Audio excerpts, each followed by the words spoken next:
Buckle up for electrifying news. The all-new, all-electric MINI Countryman has taken the spotlight. Fresh from its world premiere at the IAA Mobility 2023, it's now making waves in the vibrant city of New York. In an electrifying North American debut, the MINI Countryman E showcased its prowess, setting the stage for a new era of sustainable driving. This event, part of Climate Week NYC, shed light on the future of mobility. Experience the MINI Countryman E, a fusion of spacious interiors, extended electric range up to 462 kilometers, and that signature MINI thrill.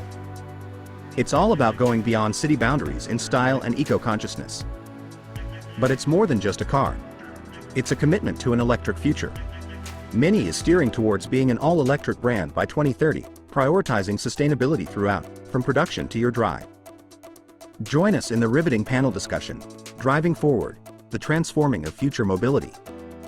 Visionaries from startups, the auto industry, and urban planning gather to tackle the pressing challenges of urban mobility and unveil groundbreaking solutions. This impactful event is organized by Urban the 10th, an accelerator born from the visionary minds at MINI. Since its inception in 2016, Urban the 10th has nurtured over 70 startups worldwide, each focused on driving climate protection solutions. Stay tuned as we rev up for the electric revolution. Subscribe now to catch the latest updates on the electrifying journey of the MINI Countryman Electric.